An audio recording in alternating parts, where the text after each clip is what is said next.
Well, I don't know if we could have started out.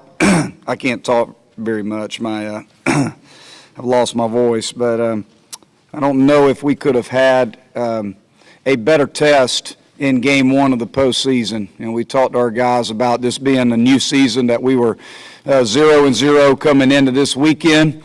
And I don't know if we could have been tested any more than we were tonight. Morehead State, what a great ball club. Thought their starting pitcher, Stanball, just battled. He battled all night long. We had multiple runners on base, I believe, in 6 out of the first 7 innings.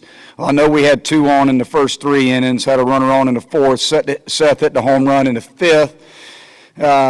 We scored 2 runs on him in the 6th, and then we had multiple runners on again in the 7th. So he battled all night long with runners on base and did an outstanding job of getting out of it.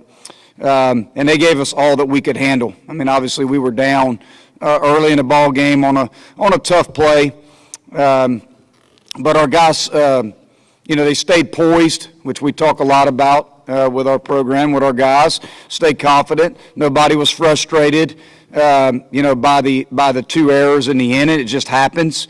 But our guys did a good job of moving on from it. I thought Brooks pitched extremely well. Thought he did an unbelievable job, and our bullpen was phenomenal, as it's been all year long. And we had to use them. I mean, again, it as much as we would have liked to have gotten through the game, being able to save a couple of those guys, Morehead State just put us in a position where we had to use a number of guys, a number of go-to guys to win the ball game. But again, just a great baseball game. I don't know if I've been in a more stressful ball game in my life, but awfully proud of our guys, just how poised they are, how they continue to compete, and we found a way to get game 1 here in the regional. Jordan, your second walk-off hit in a month. You had the error early. I know that you're a guy, you have a short memory, but were you thinking about that at all when you came up to the plate in that situation? No, I mean, you got to clear your head. I mean, when I went up to bat, the only thing I was worried about was the pitches I was about to get, and just sticking to my process, making sure I'm taking a deep breath, seeing the pitch come in. I knew I was going to get sliders, so I knew what I was going to get, so I was able to make sure I stayed on it just enough to get the hit, get it through the hole. Jordan, how much did you know about the Hatcher guy? I mean, obviously, a guy you hadn't seen it all year. Which one was that? Hatcher's guy you got hit off of. Oh, the guy's guy. Oh, yeah, that should say enough. I don't know anybody by name. I just knew, Coach Buck came up and told me that he's throws a lot of sliders, and after, I guess, the Florida State walk-off, if I come in that position, I got to be expecting not a fastball, something other than a fastball. So I just felt like I had a good approach going up to the plate, and just wanted a good pitch to hit, and worked out for me. Jordan, this was a team that threw a lot of off-speed. How were you guys able to adjust in-game, knowing that you kind of knew what was coming? It wasn't necessarily the fast stuff that you guys are used to seeing. Yeah, I mean, kudos to them. They kept us off balance most of the game.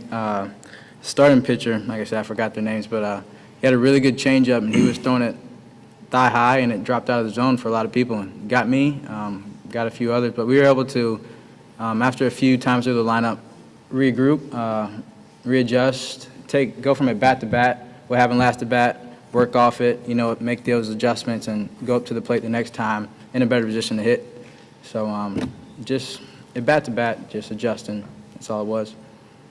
Drew, was that the 8 guys on the lineup were batting over 300. What did you notice about their approach to the plate?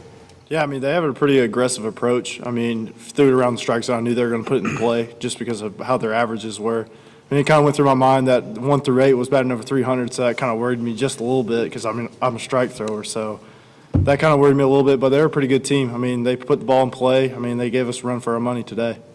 Drew, your approach heading into that final at bat, are you thinking I can win it with 1 swing, or is it just get on base? Yeah, I was just trying to get on base, whatever it took, honestly. And, when he started me off, I think it was 3-1, just trying to, I knew he liked to throw that curveball. So he threw it in a good spot, and 3-2, I was just trying to get on base, whatever I could do. And, he threw me a curveball again. I fought it off and, got that blue pit. Drew, was that the fastest that you run all season from second base? Yeah, I was trying. I got not the best jump off the hit. But, I was just trying not to slip around third base. That would have been bad. But, yeah, I was definitely hauling as fast as I could around third. The sleeve says all gas tonight. What, any significance behind that? Well, our motto for the players going in was all gas, no brakes. Aggressive mentality and just relentless. Every at bat, every pitch, be on it, be ready to go. All gas, no brakes. Once your second time through their lineup, you went 9 up, 9 down. What was the adjustment that you made after you saw everybody one time? I actually didn't make a big adjustment. I mean, I just try to live a little bit more outside to the righties a little bit more, and then to the lefties, I mean, I busted them in, came back into them. So, I mean, it didn't really go through my mind that I got 9 up, 9 down. I didn't even really recognize it until after I guess I was done with the game. So, I mean, it didn't really go through my mind at all. So. Jordan, after Florida State, you told us you didn't really know how to react. You didn't really know what to say. What do you think now? I mean, I'm still stunned. I really don't have anything for you. I wish I did, but I'm not Seth Beer, so I'm very new to this, and I mean, I hope it keeps going. I'll take it, but I really have nothing. I'm still stunned. Coach, you got Vanderbilt tomorrow. Are we finished with the players? Oh, sorry. Players good? All right, guys, you can go.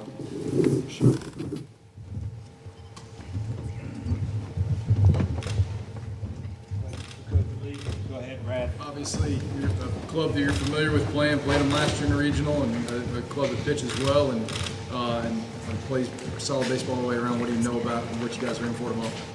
Well, what we know about Vanderbilt, they have a very athletic lineup. I think if you look at their lineup in game one, they look good in the uniform. You just look across the field, they've got some good-looking kids.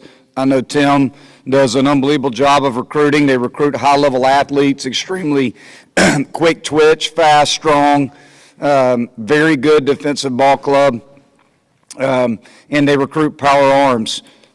So, they've got big physical power arms that are going to throw hard.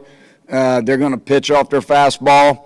Probably more than we saw tonight. That's going to be a big adjustment for us going from game one to game two is the type of arms that we're going to see, and what we're going to see in certain counts are going to challenge us probably a little bit more. And they're a good defensive ball club. Tim's teams don't beat themselves, so you got to beat them.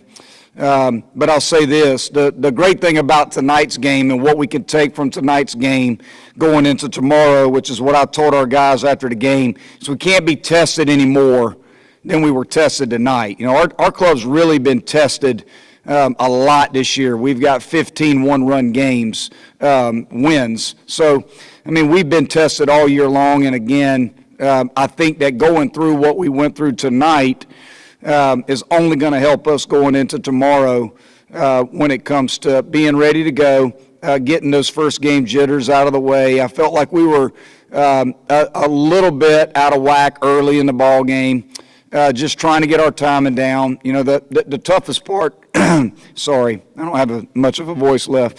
The toughest part for us is trying to go from playing last Saturday to playing Friday. Our guys are so routine-based, and we're able to get those midweek games in and keep our guys fresh and on a routine. I felt like we were a little bit out of whack first time through the order. Second time, we settled in a little bit more. Thought our pitching staff did a phenomenal job. I don't know if we could have pitched better. I mean, we really did a great job. I mean, you take away, scored 2 runs in the 1 inning off 2 errors. Besides that, we did a really good job on the mound. So I was proud of our pitching staff. So, but Vanderbilt's a good club. They play in the SEC, one of the best conferences in the country. They're going to be tested. They're going to be ready to go. So it'll be a heck of a test. But thank God we're playing tomorrow night. Pitching, Monty, what's your plan for tomorrow night? We're going to discuss it. Coach C and I and Bradley will talk about it here in just a little bit. But I would imagine we're going with Higginbotham.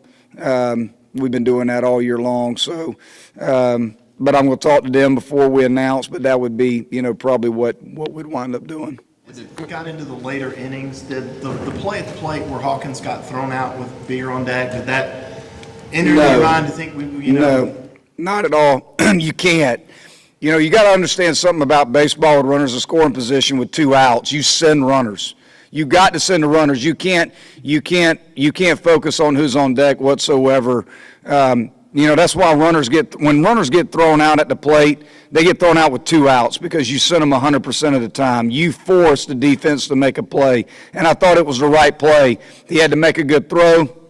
No, that was absolutely the right call in that situation. Now, if it's 1 out, that's a different scenario altogether.